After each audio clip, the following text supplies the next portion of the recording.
Hi everybody, welcome back to Making Stuff with Mrs. Baroody. I'm Mrs. Baroody, and today we're going to be talking about Zentangle and how we can use that to personalize our names. Those of you that have had me before, we've worked on making block letters and bubble letters. We're going to use that skill today. And when we talk about Zentangle, that word Zen is in the name.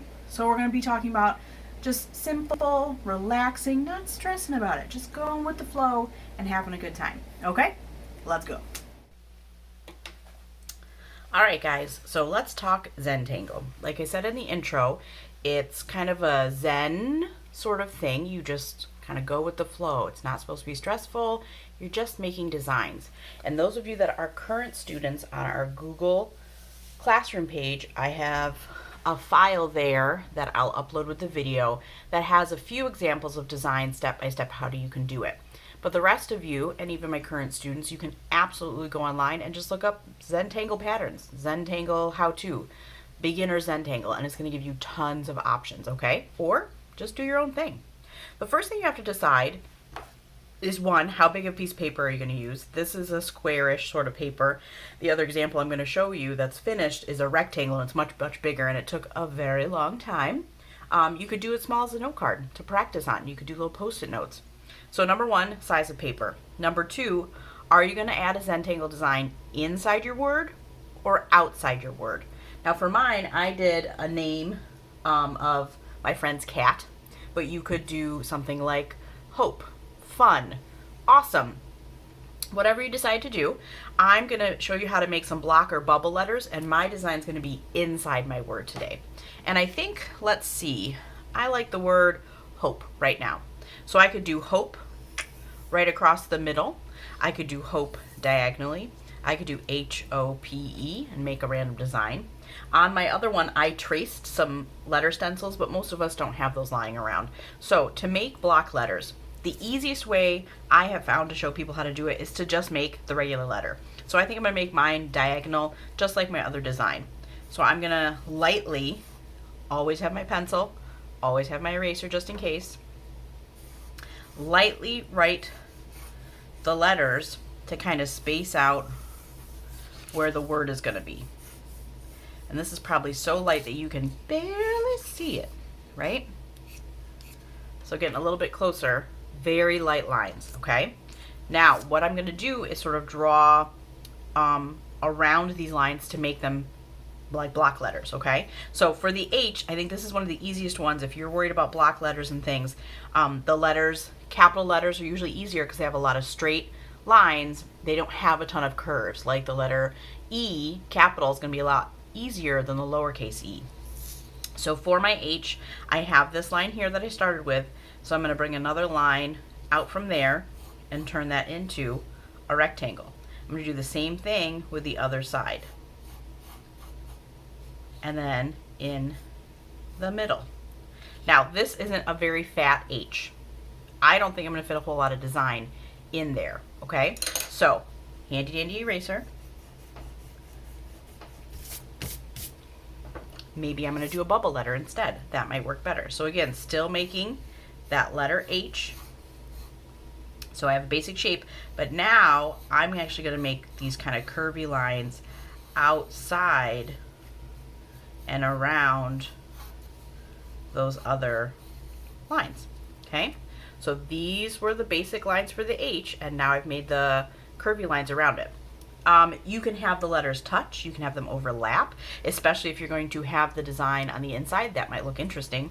I'm going to keep my letters a little bit apart. And those of you that are worried about making a perfect O, remember it's Zen, we're calm, we're cool, it doesn't really matter. You know what, I'm even going to take a little sip on my coffee. I'm so relaxed. Look at that. Zen, not worried about it. But if I was, I could take a stencil of some kind, maybe a tape roll or a cup, and trace it. But I'm not worried. And I think I would make the O ridiculously fat. So I'm going to make that inner part really small.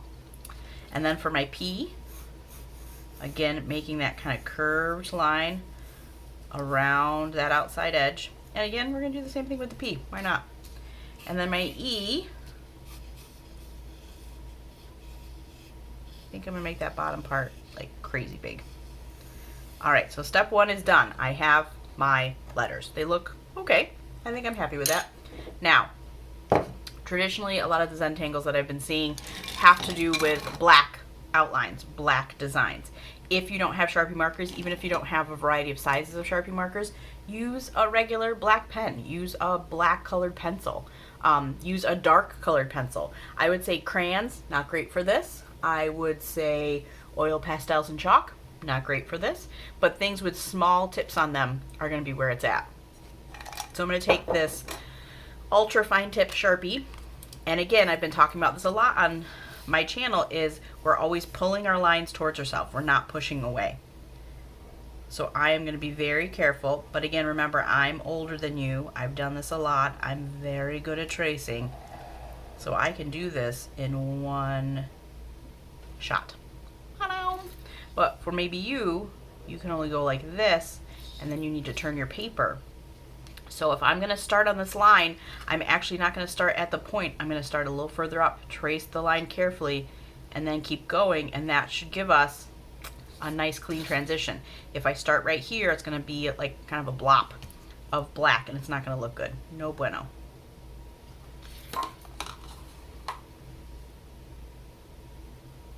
See, I started right on the edge. It didn't turn out, did it? I want to start up on the line and then trace over that one. Now I got my O. Whoop. And then I'm going to do the letter P. Again, keep in mind, I've done this a lot. I am fantastico, usually. And then Mr. E. Mr. E got a little squished, but that's okay. We're just going to pretend that's what we meant to do.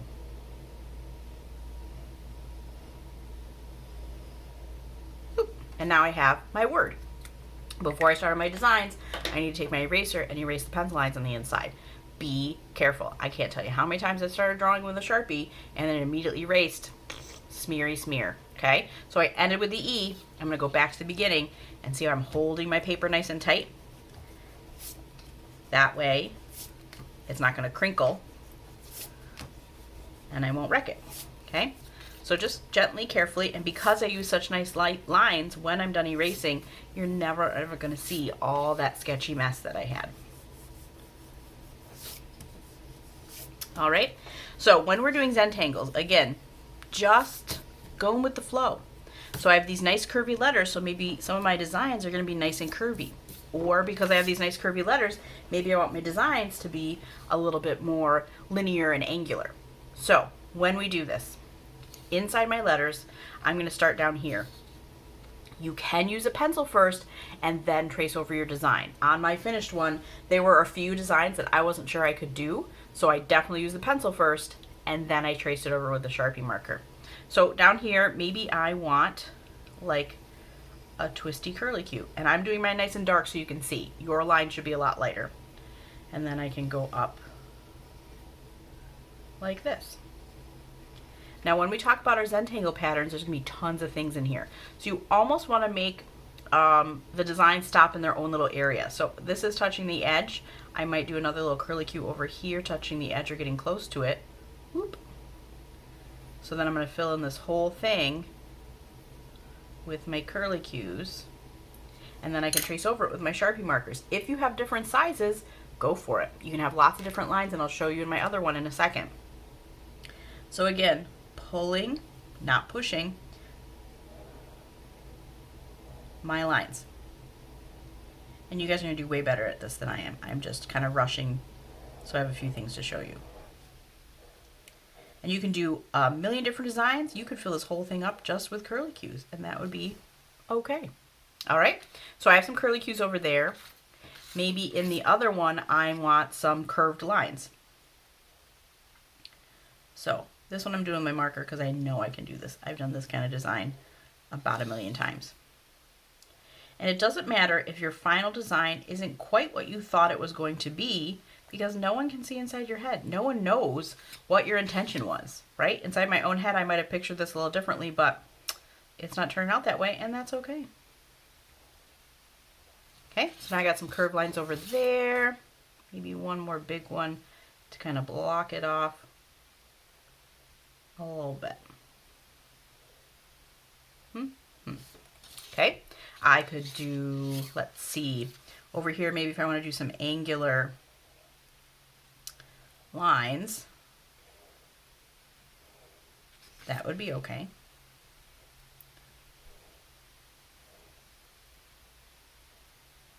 Just being careful and slow. Ooh, that one got a little squiggly. Don't judge me. Okay, and you're going to keep going until you filled up the word and you have a really interesting picture. This is really nice to maybe hang up in a frame on a wall, especially if you're doing someone else's name or something. That might be nice. So this, like I said, is my finished one. This is Apollo. He's a kitty, my friend's kitty. So you can see there are tons of designs on here. And what I did was I took a stencil and traced each of my letters with pencil, then traced it with a really fine marker, and then I came through and added a pencil line around each of the letters just to help them stand out. Even did it on the inside. So when I was done, I could see the letters, but I can also see the design.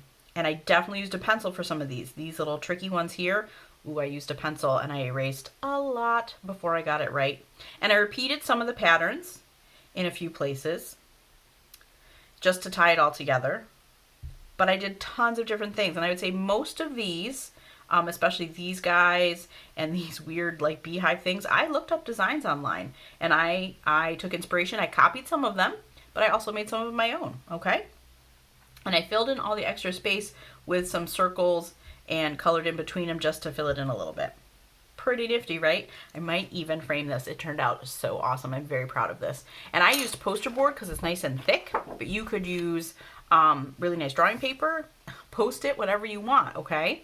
If you don't have these variety of markers, don't stress about it. Maybe you have a fine tip marker and then you have a regular like Bic pen. Experiment, see what's going to happen with that.